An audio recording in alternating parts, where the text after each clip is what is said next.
So we've got a lot of stuff off of the truck, getting ready for the next part of this project, going a little bit virtual on this part, getting ready to do the exhausts. How do we go about that? Well, first things first, we're gonna 3D scan everything and get everything put into CAD. The main reason for this is all the exhausts we do here at Hood Rat is perfectly CNC, just made to length. They're all perfectly equal. I have a big fascination with music, so I love exhausts for that reason. That's the only instrument I can make and play. So one thing I want to do is I want to make sure I can get the exact length that I want because I'm kind of tuning the sound of what the exhaust note is going to be. So we're making sure that the length is exactly where I want to get it. So I have to draw and fit everything in this little area, and it's a lot easier for me to do in CAD rather than hand fit. That's where I started. I started doing hand fit stuff, but you can only get so close to being perfect. At least with CAD drawing, I can get even closer, if not as close to perfect as humanly possible. So what we're gonna do is we're just gonna get this whole area put in. We'll do a second scan with just the shock body to make sure that's there. So that way I have my exact location of how much room I have, and then I can start drawing, and we'll film that as well. I'll start drawing all the exhaust tubes, all the primary tubes that are gonna go directly to our cyclone collector. Yep. Another thing that is going to help free up some of the exhaust valve, give it a little bit more horsepower, and just get it set up to where we need to where then at that point, once the headers are in, I can go and make the actual X-pipe for it. And then we're gonna do something pretty special on the exit. So what's gonna be the biggest difference? Obviously, you've seen what came off the truck. To start, what looked like, I'm pretty sure 1.5 inch tubes on those old headers. We're now gonna go 1.75 inch, potentially even 1 7/8, just to plan for the future. If we ever add some more power to this Gen 5 LT1, then we'll go a little bigger for now. That extra little 1/8 inch isn't gonna help or isn't gonna affect it as far as losing any power. If anything, it's gonna breathe a lot better. And being that those old headers that they did work, yeah, they had a decent noise and sound to it, but they were like 15 inches different as far as length. Yeah, one was super short, ones were really long, dents in a couple tubes here and there. So now we're gonna make sure everything's dead nuts equal. They're all firing order specific, so that way in the Cyclone itself, and the whole reason for the Cyclone is it frees up the exhaust valve. It creates scavenging, so when one cylinder fires, the next cylinder is actually getting pulled. So that way it goes to fire, it frees up the exhaust valve, it allows all that exhaust to leave the motor a lot faster. So it should feel a little bit more power. Truck will feel way different once we get all this back on. Yeah, and coming from where my right foot is I'm gonna put that extra torque in where I need it to be, where both of us will be happy, because we need a little, it's got a little bit of a dead zone in the mid-range. Yeah. And I like to get a little bit more torque. Perfect. So let's get started. We'll got the computer rolled out. We'll start scanning and ready. We're gonna start laying some dots down, and that way we can get everything tracking and get an actual 3D scan of this going and throw it into CAD. Awesome. Start drawing. Let's get started.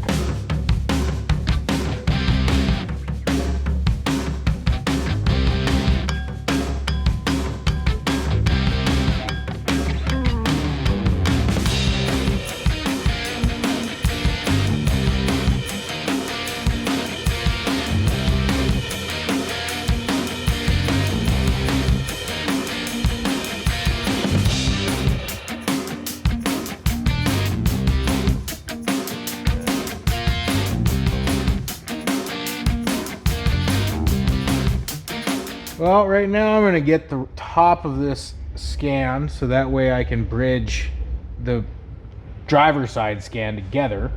I need some sort of referencing point so that way it just makes my life way easier when it comes to actually drawing. So this way now I can have one solid file with the front of the truck that's all together, including with the motor, because we do have a Gen 5 LT1 in here. So we do need to get a little bit strategic on how we're gonna go about drawing this, because I do not have a file for Gen 5 LT1, which means I'm gonna go ahead and get as much of this motor scan as possible. Unless anyone has a file for a Gen 5 LT1, please leave it in the comment. Let me know. Would be awesome. Not to mention we could use comments. So. And it's way easier to do this than pull the engine to go get it scanned. Yeah, it's way easier. And honestly, as much as I like having fun and working entirely too many hours and doing entirely too much work on a race truck. I don't really want to pull the motor. I don't. I think we can go without pulling the motor. Especially for just headers. Like, there's no need to do that. We got too many other things to worry about. Yeah.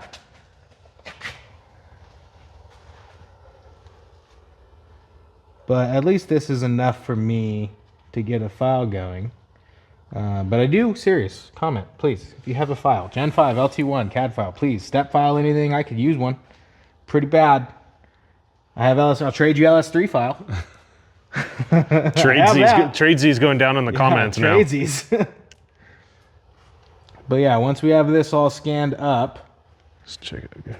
I can actually have everything in CAD and start drawing some tubes.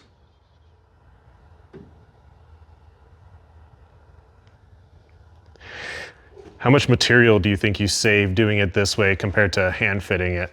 A pretty solid amount. I used to, by hand fitting, I would just have an inventory of every U-bend I could possibly have. Now I can draw and actually get an exact list of everything I actually need. And then not only that, but that also gives me kind of a cheat sheet now, because now I know, like, I don't need a full U-bend. I can do a 90 or a 45 or a 15. And that is actually able to help me utilize my part supplier's catalog a lot better, and not only save me and my customers the money, but also me the headache of having a bunch of parts in my way, because we are a small shop here. We don't have a lot of room. Yeah.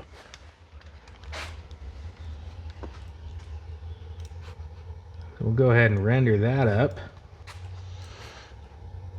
Turn around and see what that is. Hurry up and wait. Although this goes a lot faster nowadays.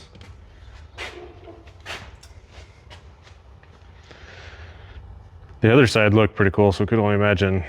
Now this render will have the other side with it too, so we'll be able to see. Yeah, once it's done actually fusing everything together, because what it's doing is when you start the scan, it's just picking up a whole bunch of points everywhere. So it's just like a dot matrix of just 3D shape. And then what you do is you fuse it together, which then ultimately is just going to connect every dot with a line and just make a whole bunch of triangles. And then once that's done, which like this is right here, so that is the scan we just did. Now I can go and actually align everything, which it should on its own. Line everything possible and make my life easy. Make my life easy, please. Come on. And this will be both sides of the truck all together. Now we got, exactly. So now we actually have both sides connected exactly where we are. So now I can scan the passenger side, and then it should also align it all together. But now it makes my life a lot easier, because now I have one file. I can just lay my plates in where I want to start drawing. I know my boundaries of where to fit things, and then it's good to go. Oh, and then back to after the dots and lines, the final process is mesh, and it basically fills every triangle.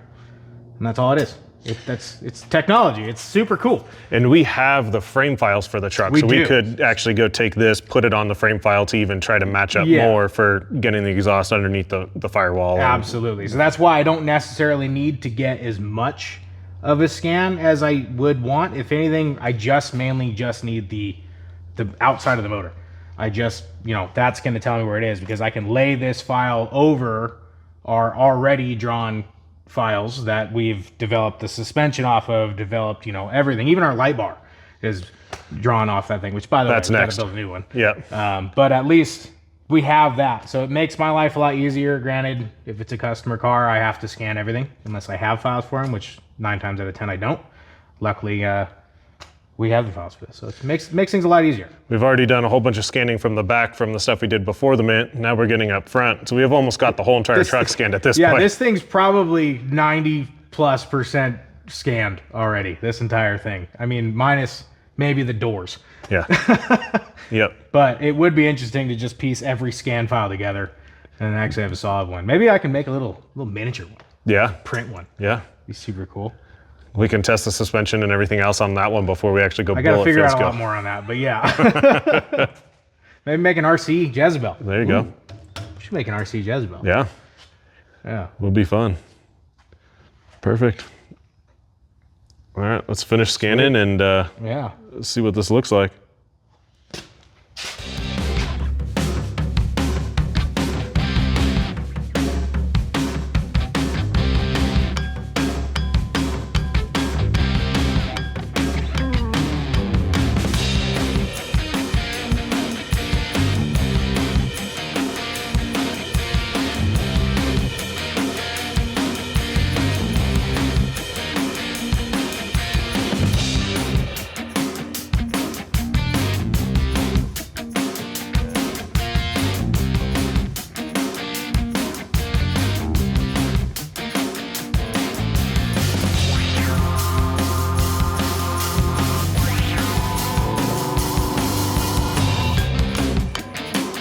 So that's still both sides, but without the infrared on the passenger side. Yeah, so this one's a lot more filled in because I did all this Yep. right here with infrared. And then now I'll do the same here just to get the main kind of area of the motor.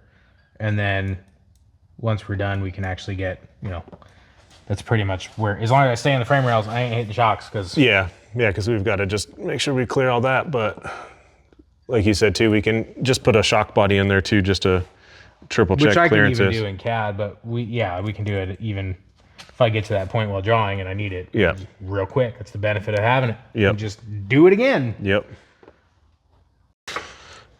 Infrared time. Yep.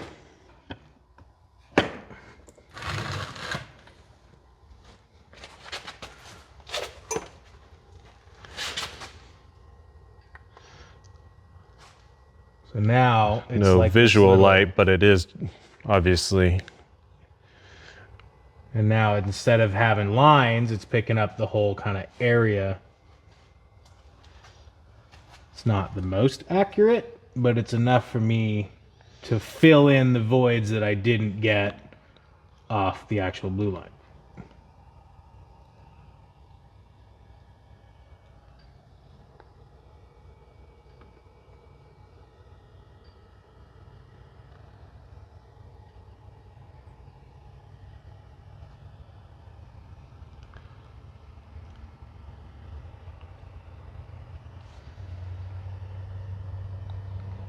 Because realistically, this is mainly just creating the barrier of where I can and can't fit.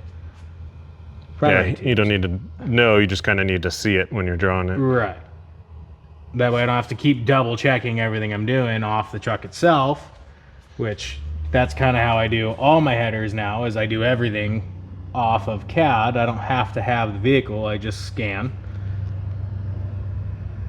Go way more in depth than I am with this.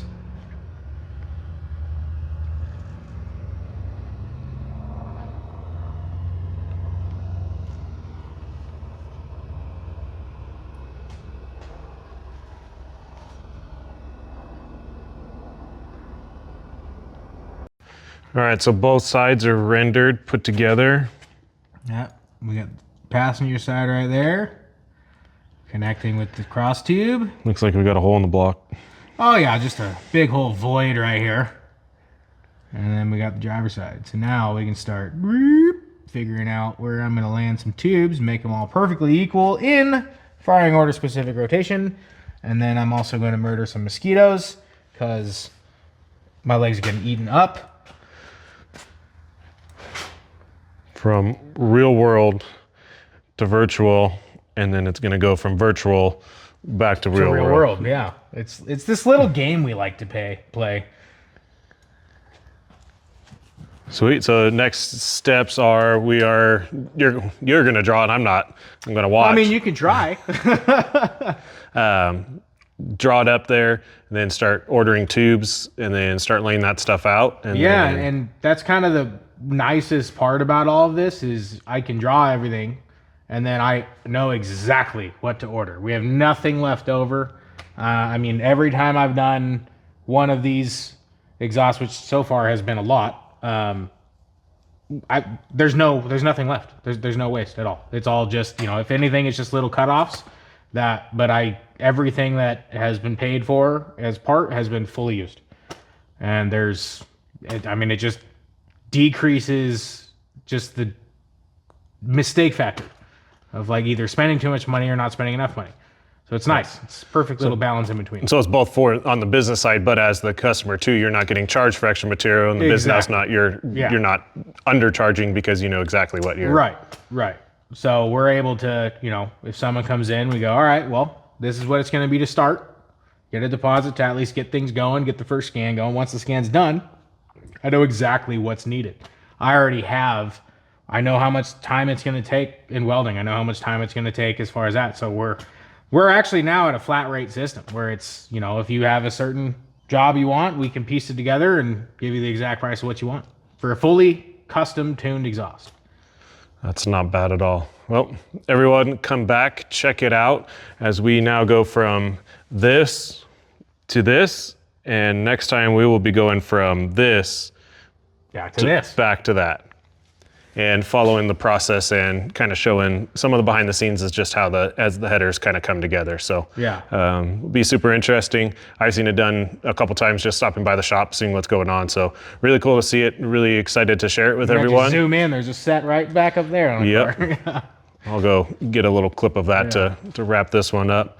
But yeah, stay tuned. And if you guys want to see anything else along the way, just put something down in the comments and we'll go from there. Yeah. We're here for you. Yeah. Awesome. Can't wait.